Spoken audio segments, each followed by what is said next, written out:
Thank you for tuning in to Mary Ann's Moment. I'm your host, Mary Ann Hamilton, and here I am at Beautiful Better Family Life. Sometimes it's nice just to go outside and feel the natural weather and really receive a natural healing. Sometimes during the wintertime, we seem to be a little down, maybe because there's snow outside, maybe because it's cold. But actually, natural is very natural to enjoy beautiful weather, and nature is a natural healing. So sometimes reach into that jar, pull out a positive word, and say, hey, it's okay to go outside and enjoy the weather, whether it's raining. Of course, when it's raining, you don't want to melt. That's a little joke, but just enjoy yourself. Don't take everything so serious, and just relax. I'm Mary Ann Hamilton, your host of the Mary Ann Show, and this is Mary Ann's Moment. Sometimes, just smile.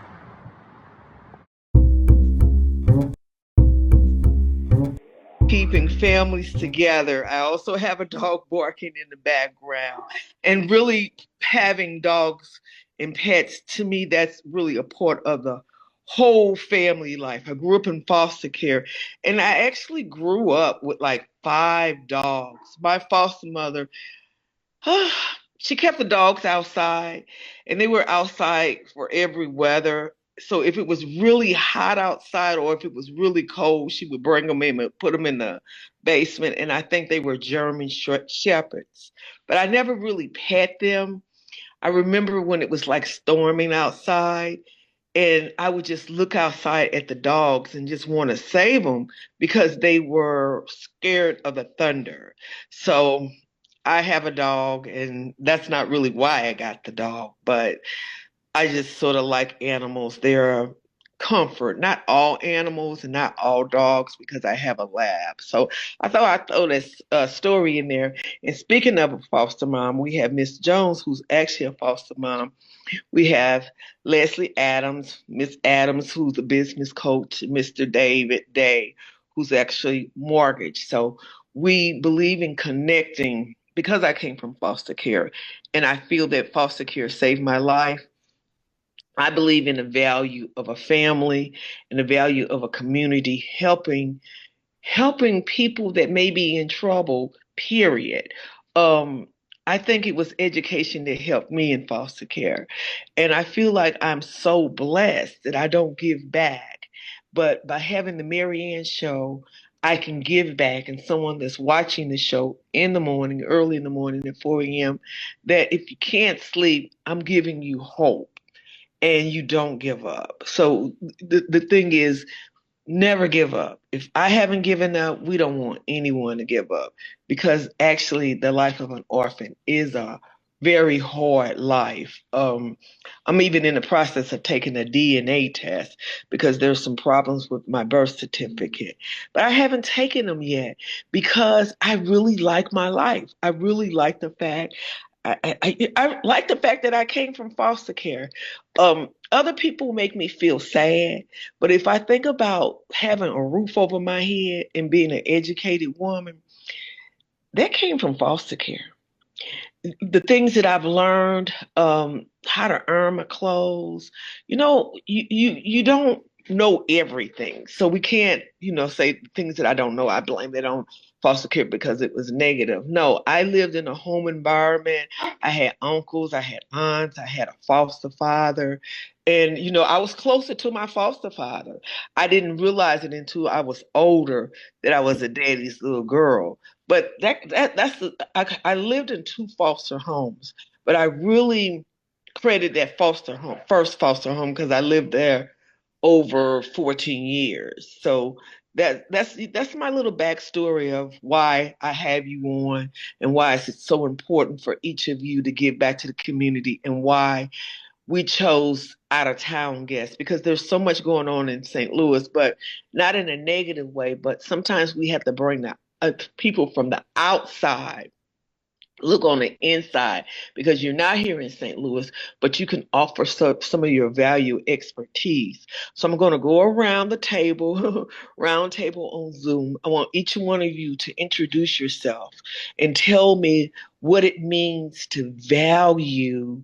What does it mean for your business to offer value in the community and to others? And let's just start with Leslie Adams. Me on, and what I've found for myself in this business world, that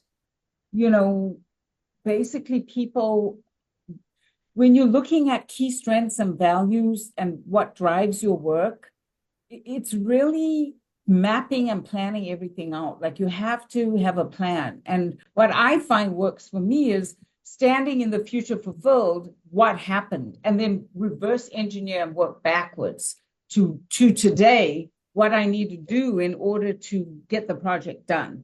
So I always look at it like, okay, if it's a 3-month goal, 3 months from now, what happened? And then I have milestones, and then I have, specific measurable results. What's the aim of the project? Is it 100 people reached for, your business or whatever? So you have to quantify things. You have to, if you aim for nothing, you're going to get nothing. So it's really planning it.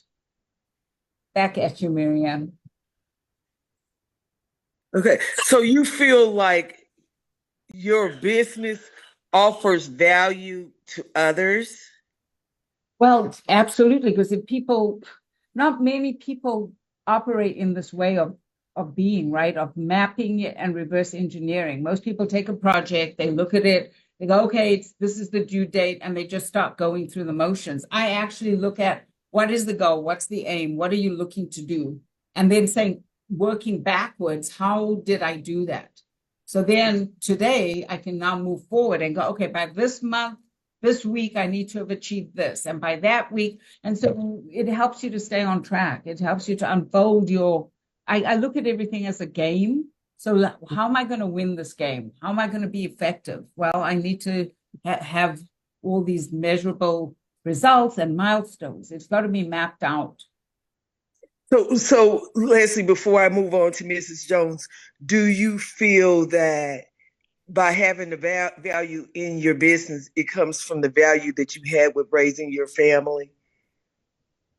Absolutely, because values, you can't, they're not taught.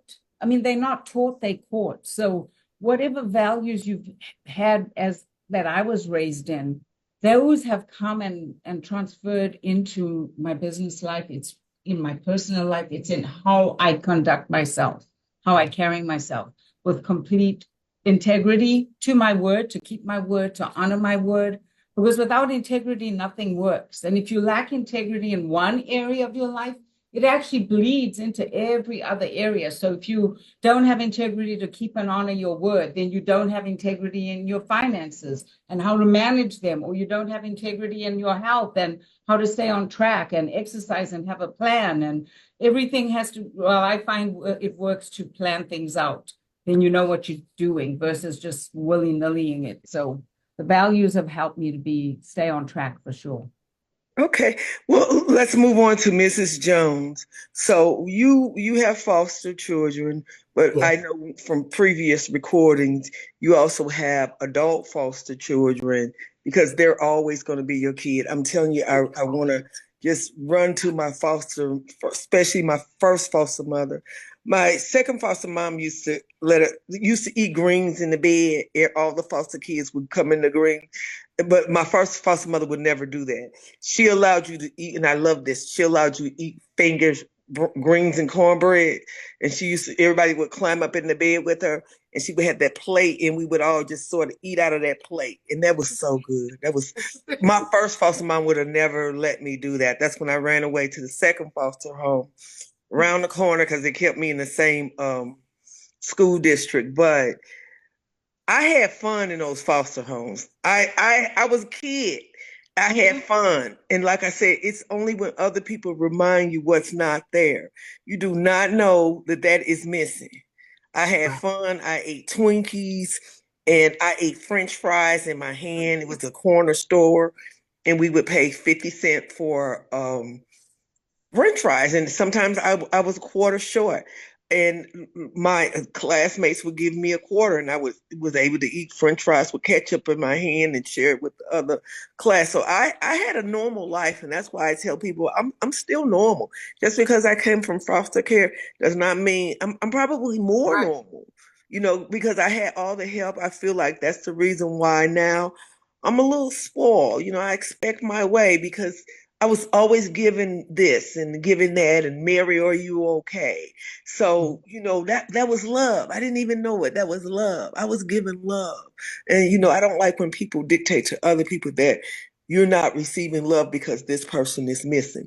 The one above does send you someone that will love you. And truly, my foster mom in the first foster home, and probably second too, they love me. And like I said, other people make you question if they love you or not. So what would your value be with what you do to give to kids? And then we'll be around and ask everyone a question. But what's your value to life and to your business? Because you also deal with movies. Yeah. Oh, I'm Keyshawn Jones. My value that I give back to the children is love. The sacrifice that is given to the children that come in here into our home, it is you have an opportunity to be a child.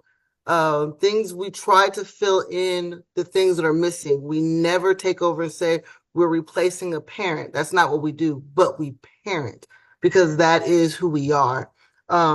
So as foster parents, all the children are given opportunities for an education, roof over their head, food.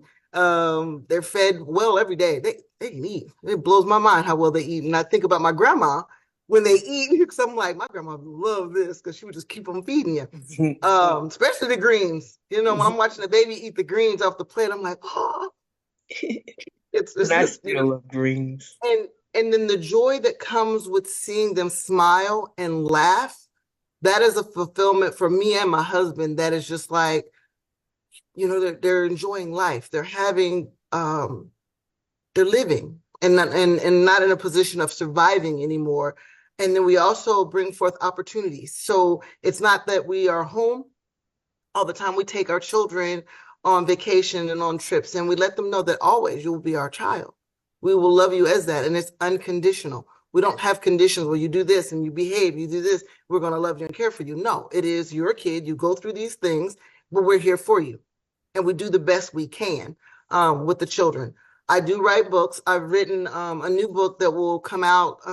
My goal is get it in September or October of this year, and it's called Self-Awareness. And so with my experience of the things that I had gone through growing up, the things I had gone through in the beginning of my marriage, the counseling that I received, and then the things that we do to take care of the children that are in home, I put together a book called Self-Awareness. And I think it is important to be able to go through root issues. We will go through some of the techniques and tactics that I use with our children, are things that I've incorporated in the book, things that have hurt them, that are root and ingrained in it, and they don't understand why they keep coming back to that particular thing. Those things are in there. And so from a business standpoint, my writings and my filmmaking is to encourage others, especially when they've gone through some trauma or through a situation, and to understand that the people who are bringing you into their homes, you never know what they've gone through as well. Hey, let's check out this park.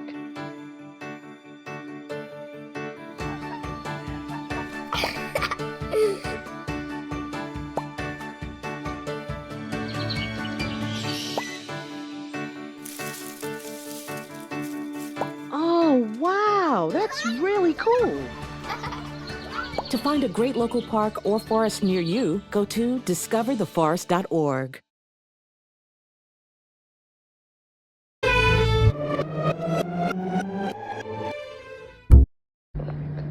Thank you for tuning into the Marianne Show.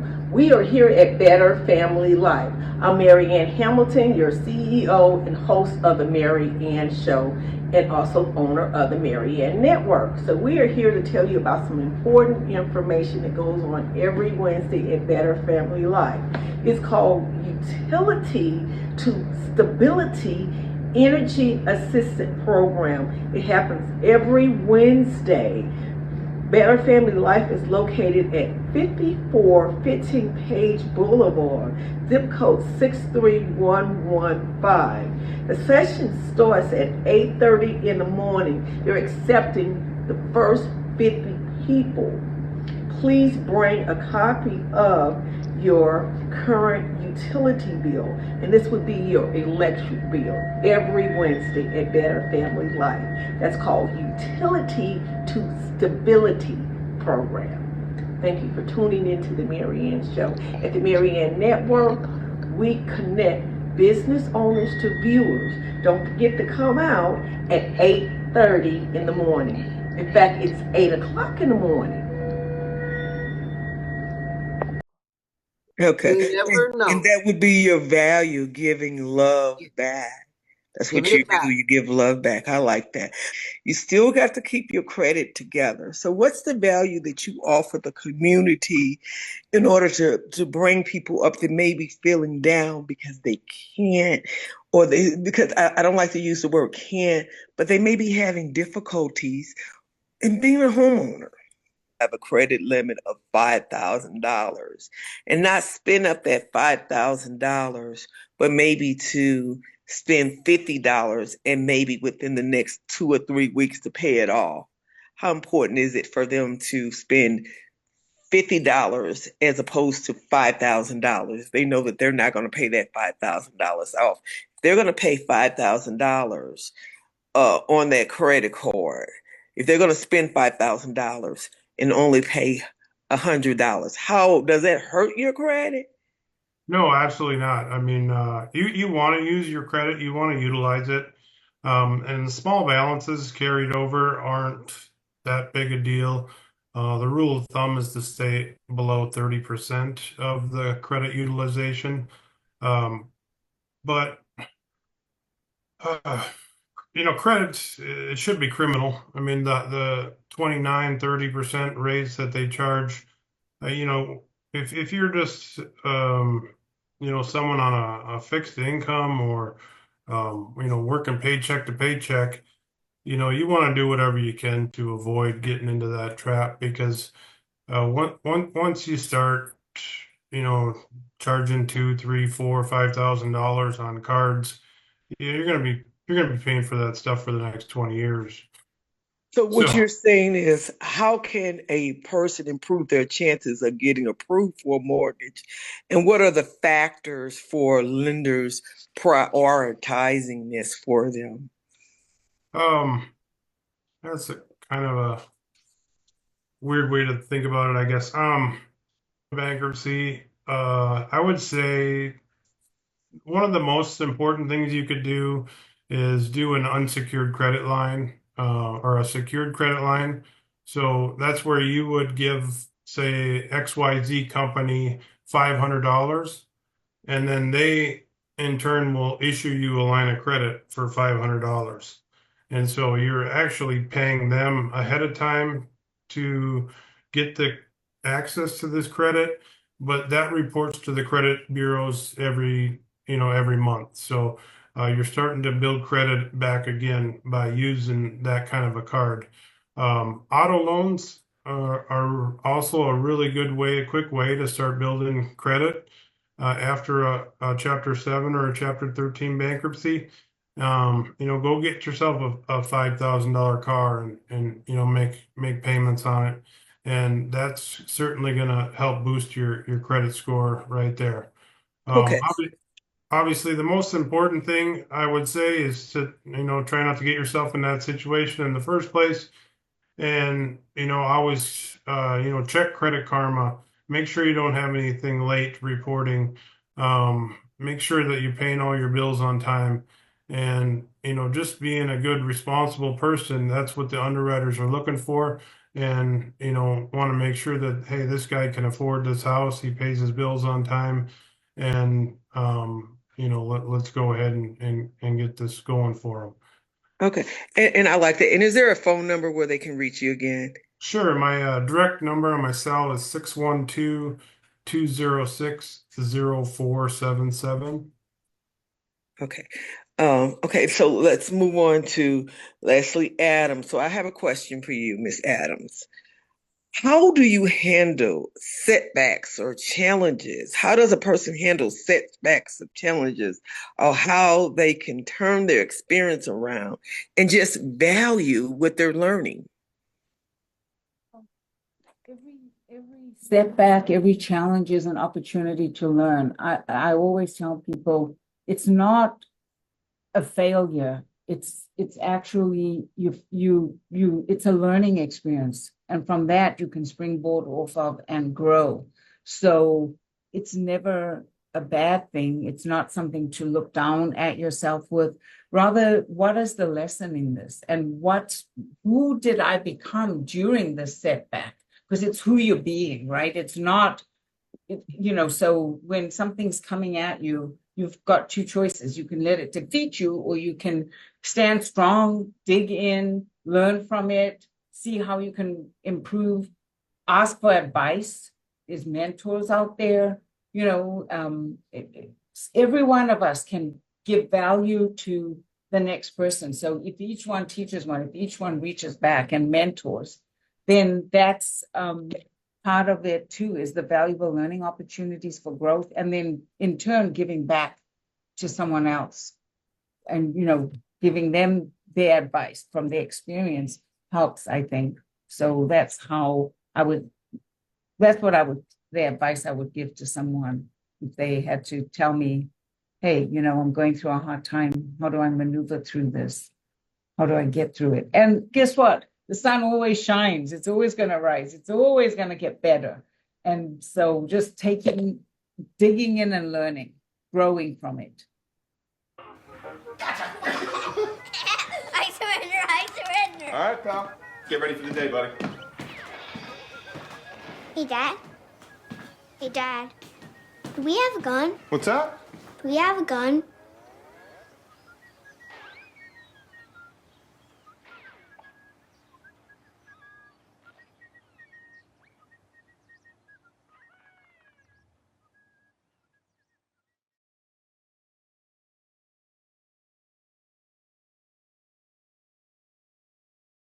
Then we'll wrap it up with positive words from each and every one of you. And of course, the viewers have your phone numbers.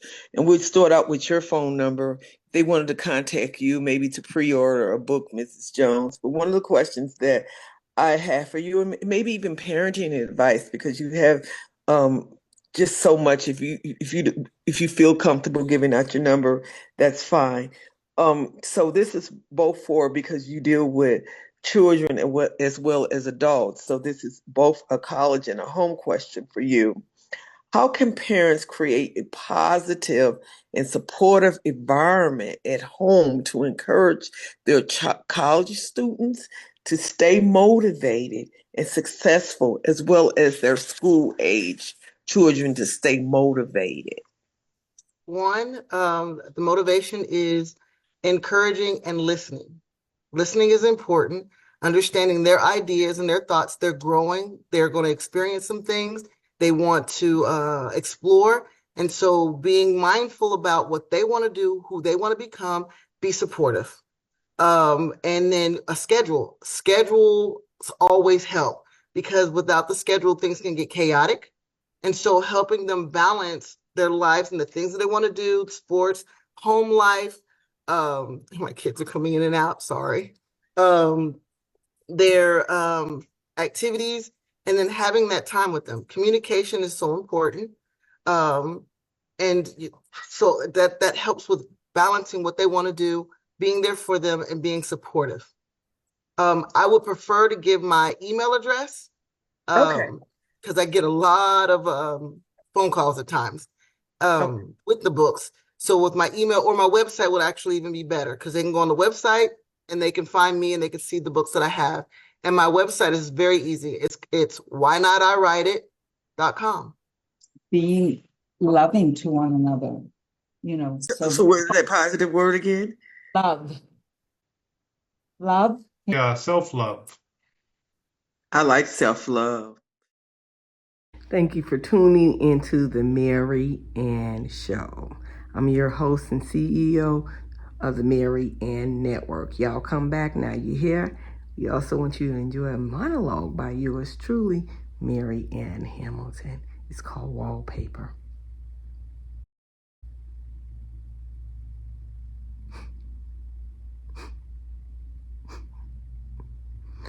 All my life, I've had to fight for a name that's mine. That name is mine. It's on the wallpaper. All I've done is had to prove that I belong on earth like you. Human. Wallpaper. I'm not wallpaper. All my life, I've had to fight and prove. I was even invited to an event. And I was asked, where are your family members? Is that all you have there? Shouldn't there be more?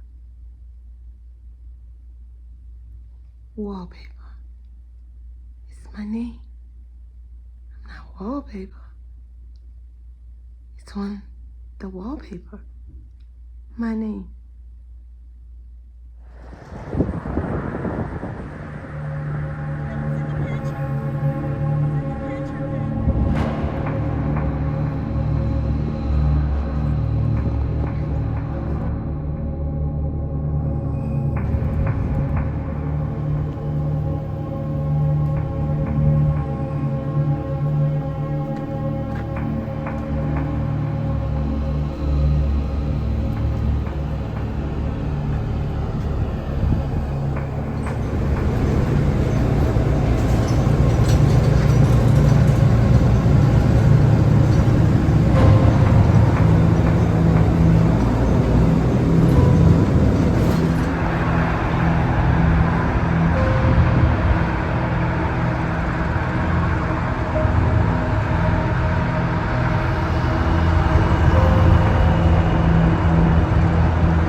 Chicago, and sometimes you have to get away, relax the mind, breathe, have fun, because at the Mary Ann Show we believe in keeping families